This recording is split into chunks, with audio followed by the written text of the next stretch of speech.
ইরাকে নতুন আইন, সমকামিতার সাজা সর্বোচ্চ 15 বছরের জেল।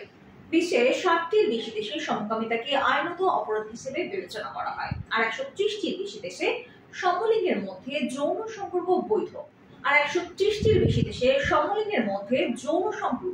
প্রতীকী। ইরাকের পার্লামেন্টে পাশ হওয়া নতুন একটি আইনে সমলিঙ্গের মানুষের মধ্যকার যৌন সম্পর্ককে অপরাধ হিসেবে বিবেচনা করা হয়েছে। এমন সম্পর্কের জড়ালে সর্বোচ্চ 15 বছরের কারাদণ্ডের বিধান রাখা হয়েছে এই আইনে। বলা হচ্ছে, ইরাকের সমাজে ধর্মীয় মূল্যবোধ অক্ষুণ্ণ রাখতে নতুন এই আইন কার্যকর করা হয়েছে, যদিও অধিকার কর্মীরা এর বিরোধিতা করেছেন। তাদের মতে, ইরাকে এলজিবিটিকিউ সম্প্রদায়ের উপর আক্রমণের সর্বশেষ নজির এটি। গতকাল শনিবার পাশ হওয়া আইনটির একটি অনুলিপি রয়টার্সের হাতে এসেছে। এতে বলা হয়েছে, নৈতিক অবক্ষয় ও বিশ্বগ্রাসী সমকামিতার আহ্বানের হাত থেকে ইরাকি সমাজকে রক্ষা করা এই আইন পাশের উদ্দেশ্য। ইরাকের পার্লামেন্টে বৃহত্তম জোটের অংশ হিসেবে রক্ষণশীল শিয়া মুসলিম দলগুলোর পৃষ্ঠপোষকতায় নতুন এই আইন পাশ করা হয়েছে।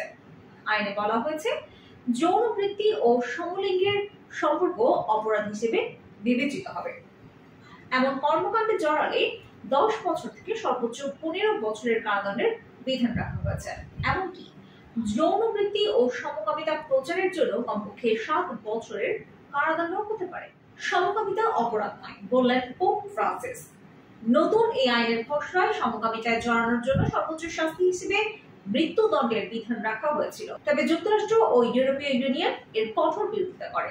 পরবর্তী সময়ে মৃত্যুদণ্ডের বিধান বদলে ফেলে সর্বোচ্চ শাস্তি 15 বছরের কারাদণ্ড করা হয়েছে। এই বিষয়ে অধিকার সংগঠন হিউম্যান রাইটস ওয়াচের এলজিবিটিকিউদের অধিকার বিষয়ক প্রোগ্রামের উপপরিচালক রাশা ইউনেস রয়টার্সকে বলেন, নতুন এই আইন ইরাকের এলজিবিটিকিউ সম্প্রদায়ের অধিকার লঙ্ঘনের নজির এবং মৌলিক মানবাধিকারের উপর গুরুতর আঘাত। ভারতে সমকামিতার স্বীকৃতি পেল, তবে সমলিঙ্গ বিয়ে নয়। বর্তমানে দেশের 60টির বেশি দেশে সমকামিতাকে আইনত অপরাধ হিসেবে বিবেচনা করা হয় বলে জানিয়েছে আওয়ার ওয়ার্ল্ড। সংগঠনটির হিসেবে 130টির বেশি দেশে সমলিঙ্গের মধ্যে যৌন সম্পর্ক বৈধ।